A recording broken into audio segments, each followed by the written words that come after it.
Cousin Henry. Once again, the excessive heat is continuing to cause several members of my staff to behave completely out of character. Take Major Willoughby Gore, for instance. Up to a couple of days ago, the Major was the one we all loved to hate.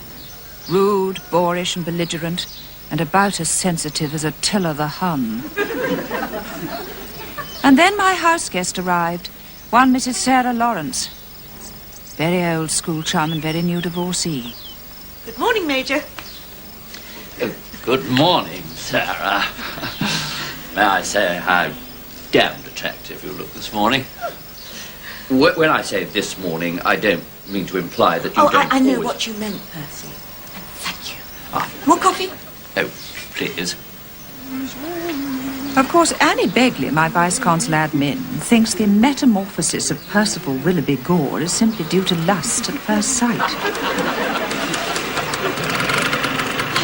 Buenos dias, Senorita Bagley. Si. Where's Sanchez? Fidel sick. He go down with pricky heats, and his cousin go down Miguel. That's me. I step into his breeches. All right, good old Miguel. Where's my 2 fingers of sludge? Your cafe. See, it's on patio. Right. 2 fingers are right. Don't you dare. But whatever the reason, the fact remains the Major has become transformed overnight into something resembling a human being. Well, into something almost resembling a human being. Come in, Annie. Morning, Harriet. I understand the coffee's out on the patio, so if you'd like me to bring you a cup. No, thank you. But I would like you to bring me Major Willoughby Gore's transfer papers. Oh, no, you can't. Not again. Yes, but this time it's a better posting to the embassy in the capital. It'll only be for a few weeks. Until your house guest's safely back in the UK? That's right. See to it, will you? Yes, I'll see to it. But if you want my opinion... If you insist. But I don't think it's right, Harriet. Just because they've become fond of one another... Look. Sarah's still recovering from a particularly traumatic divorce, and the last thing she needs is another disastrous relationship. Well, it won't be all that easy on Percy either. He thinks the world of her, Harriet. Rubbish. Oh, he does. He's a changed man. He's kind, he's charming, polite. It's like talking to a tin of golden syrup. Yes, well, I do admit Sarah has had the most amazing effect on him, but they do say God created women to civilize men. Who says? Women, mostly. But you know, Percy, once the novelty's worn off, you just revert to type. Now, the papers, please. Very well. But, Harriet... Yes? Why am I beginning to feel like the spoil sport of the upper fifth? Because you're far too sentimental, Annie, and life just isn't like that. Then all I can say is, more's the pity. And I should know.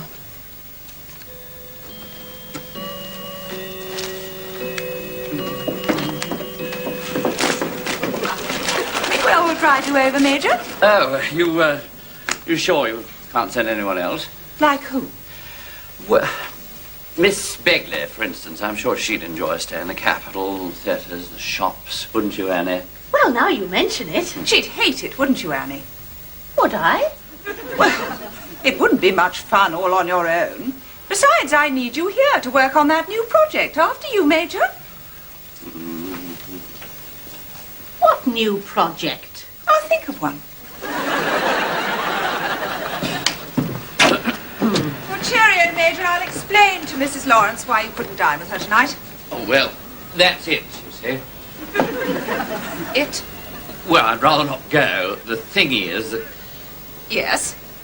Well, not to put too fine a point on it, I've become very fond of your house guest. In a matter of days? Well, I know it sounds silly, but we seem to take to each other from the moment she arrived.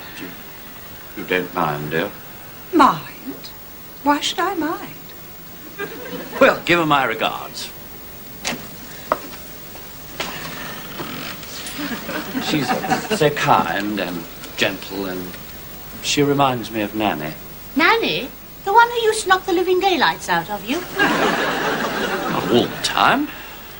Well, que sera, sera. What will be, will be. And what won't? Won't. Well, goodbye, Major. Have a good trip. Goodbye. Goodbye, Major.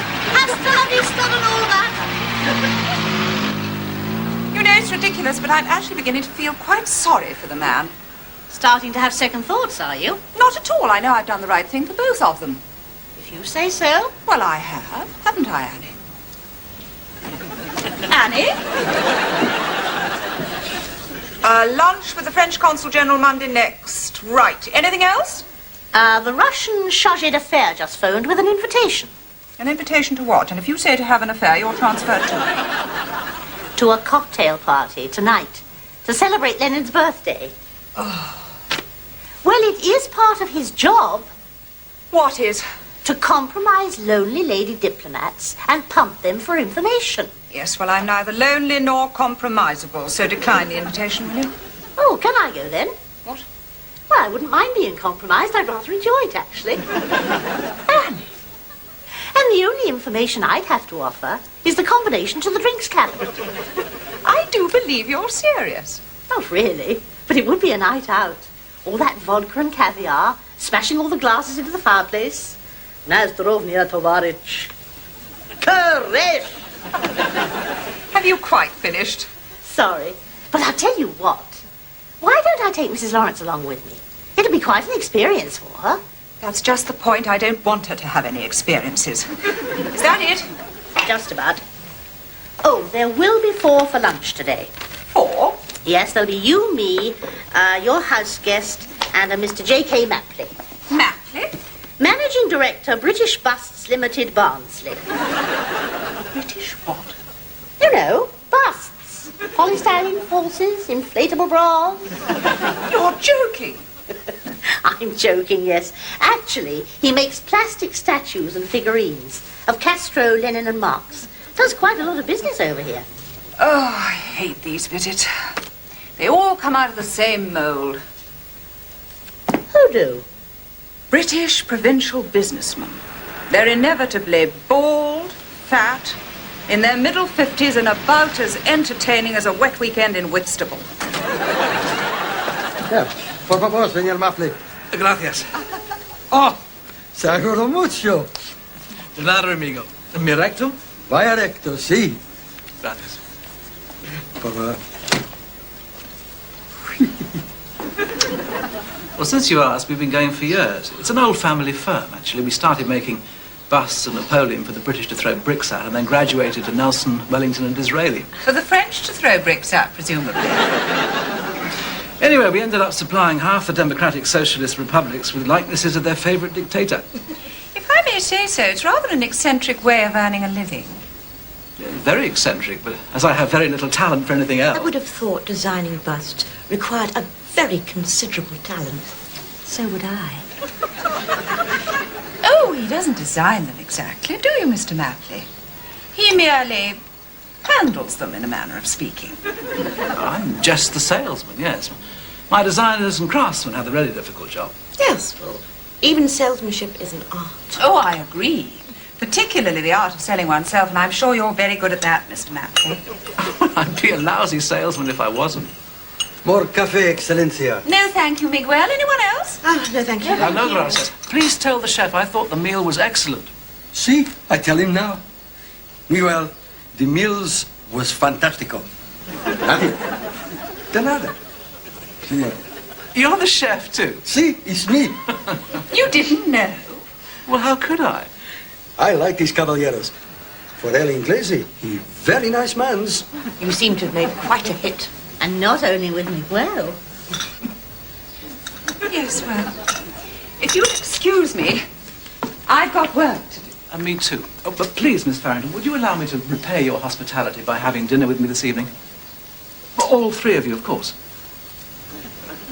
At the Hotel Esplanade, say, 8 o'clock. This evening? I'm sorry, impossible. A previous engagement. Oh, are you sure, Miss Farrington? Positive. The cocktail party at the Russian embassy. Surely you haven't forgotten, Miss Begley? Oh, yes, of course. It's dear old Lenin's birthday, isn't it? Yes, well, I can't compete with that. Perhaps Mrs. Lawrence. Oh, she's coming with me. I thought she might find it an interesting experience.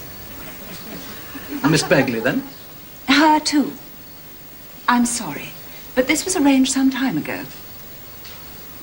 I am not doing nothings tonight. Miguel, Another time, then. why not? And perhaps we'll have the pleasure of meeting Mrs. Mapley on your next visit. I'm afraid not. She died 4 years ago. Oh, I'm sorry. Yes, well, you weren't to know. Thank you again for a delightful lunch.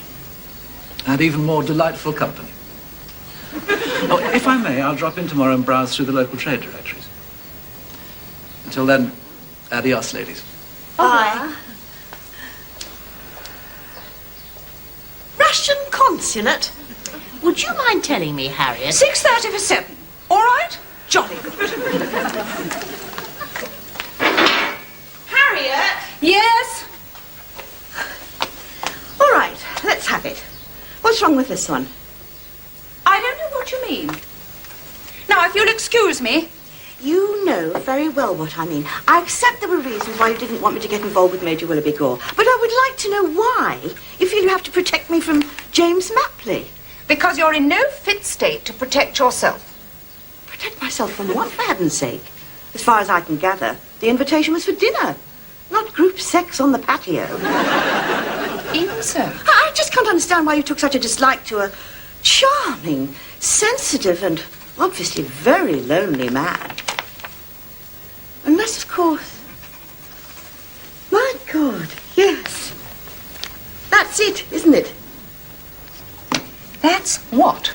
It's not me you're trying to protect at all, it's yourself. I don't know what you're talking about. I'm talking about you and James Mapley. You really like the man, don't you? Oh, for goodness sake. And it scares you half to death. What? It makes you feel vulnerable and unsure of yourself, not in command. And you can't allow that, can you? Sarah, would you please spare me the amateur analysis? Oh, not entirely amateur. One cannot be married to a psychiatrist for 15 years without a little rubbing off. Oh, come on. Admit it. You really fancy him, don't you? Sarah, this is beyond a joke. I do not fancy Mr. Mapley, as you put it. Then why are you fiddling with your wristwatch? My wristwatch? You always fiddle with your wristwatch when you're lying through your teeth. You always did, even when we were at school together.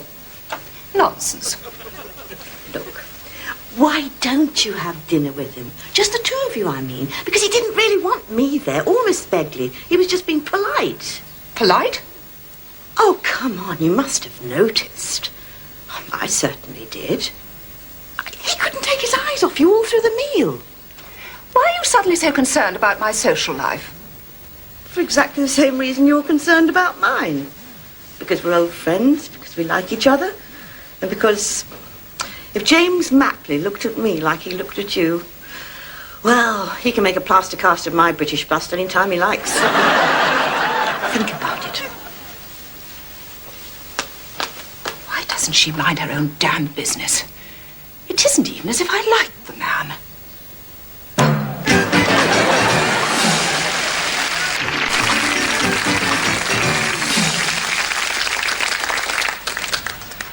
Morning, Miss Farrington. Mr. Mapley. The trade directories, yes? Yes, unless I can also persuade you to have lunch with me. Oh, no, I'm sorry. I'm tied up all day. Yes, I thought you might be. Oh dear, has it come loose? What? Your watch strap. You seem to be hanging onto it for dear life. Oh, no, it's just that which trade directories in particular? All of them. Yes, of course. They're in my office. They've no right. I'm a British citizen, and you've got to tell them to stop it. Stop what, Mrs. Parker? I told you those lasers. Problems, Miss Begley? It seems Mrs. Parker has lived here for the past 30 years. Her late husband used to run a local plantation. Yes. Well, she is convinced that the local secret police are bombarding her house with laser beams. Laser beams to brainwash her into becoming a communist. They do it all the time. I've read all about it in Reader's Digest. She's obviously a bit... I'm afraid so, as a fruitcake. Well, living out here for 30 years in this heat is bound to send you a bit peculiar. Yes, but what are we going to do? She refuses to go home until we stop them. Well, she can't stay I'm here. sorry to butt in. I wonder if I could help. I doubt it, Mr. Mapley. Unless you also happen to be an expert on senile dementia. It can't be quite as bad as that, surely. You're quite right, Mrs. Parker. It's got to be stopped. Mr. Mapley. I read that article too in Reader's Digest. These people will stop at nothing. It's those lasers. You can't see them, but you can feel them. In here all day long. That's why I keep getting these headaches. And then here's something to stop them. The headaches? The lasers. It's a specially developed anti-laser computer card. Just carry that in your pocket and the laser beams can't touch you. They just bounce off. Are you sure? Positive, I wouldn't be without one. But this doesn't say an anti-laser computer card. It says American Express. Yes. You'd hardly expect it to say what it really is, would you? Very clever. American Express. Oh, yes, that'll do nicely. I thought it might. You just keep that on you, it'll give you complete protection. Now, why don't you run along home and have a little siesta? I'm sure you'll never be troubled again. Right. Thank you, young man. You're most kind. Not at all, Mrs. Parker. That's what a consulate's for. Bye now.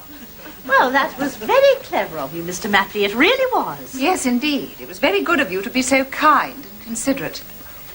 But what about your American Express card? I'll use Access. Ah. The directories. Oh, yes. They're in the cabinet on the right in my office. I'll be with you in a moment.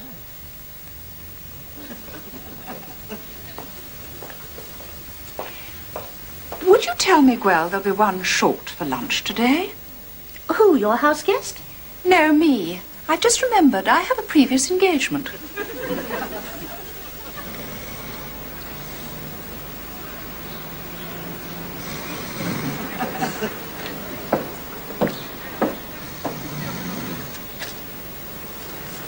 Good afternoon, Miguel.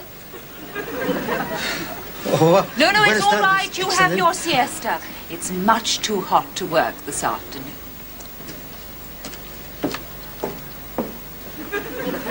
Oh, mucho sarcástica, ¿no? Smarty botties.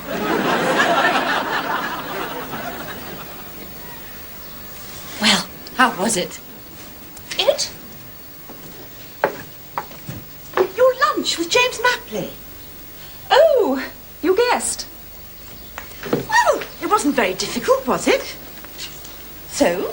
So, you were right. He is amusing, charming, and a very nice man. And, yes, the attraction seems to be mutual. Oh, this gets more interesting by the minute. Unfortunately, however, Now you've spoiled it. he's going back to the capital tomorrow and flies straight out to England from there. Damn! Can't you persuade him to delay his departure? And how do you suggest I do that? My God, you are out of touch, aren't you? The same way you persuaded the gardener's boy to show you his Lady Chatterley's lover. His what? The book, Harriet. He was the only one in the entire school who had a copy, remember? Yes, it's coming back to me now. His name was Norman something or other, wasn't it? Norman the nerd. And after you took him behind the tennis pavilion. I don't remember that bit. I bet Norman does, though. He was glassy-eyed for a week. Kept driving his lawnmower through the geraniums. Oh, but that's not the point. No, it isn't. The point is, now you've found him, James Mapley, I mean, you don't intend to give him up, do you? Just like that? Give him up? I've never had him. And to keep the record straight, vice versa. We've only known each other for 36 hours, for goodness sake. And after tonight, Tonight? we're having dinner together, and then it's adios, Latin America, and hello, Barnsley. And that'll be an end to it. Unless, of course, he invites you to visit him. In Yorkshire, on your next leave. Oh, come on. There's hardly any reason for him to do that. Is there, Sarah?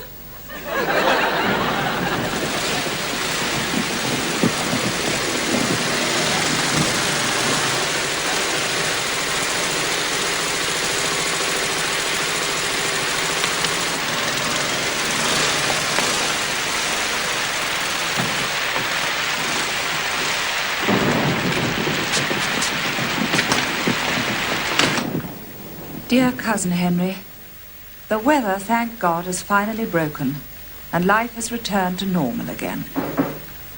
Yes? Good evening. Well, almost normal. Good evening, Major.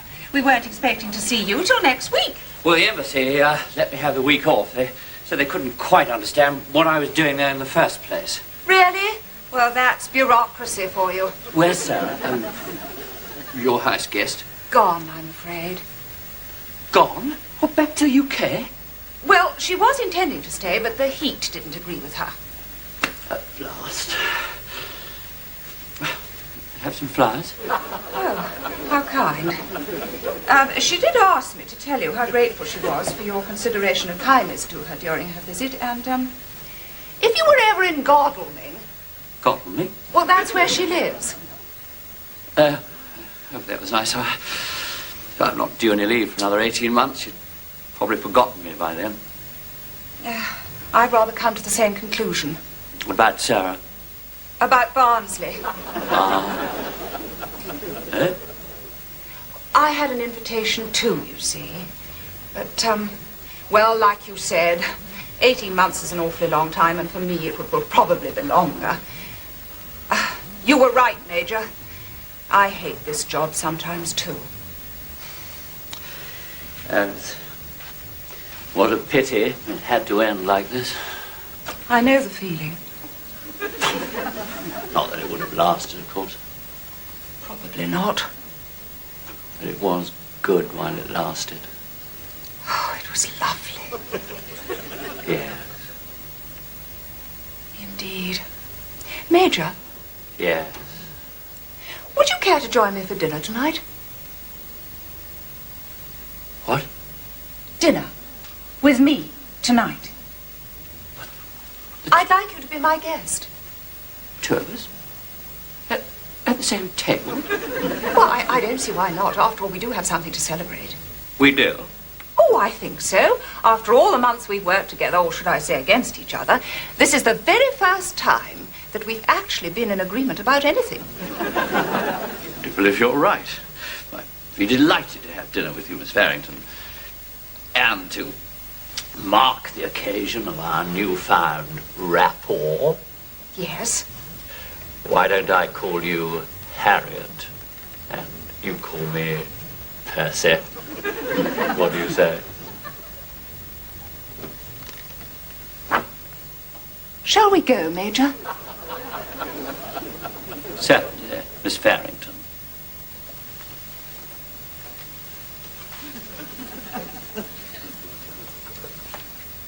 One step at a time, right? Right.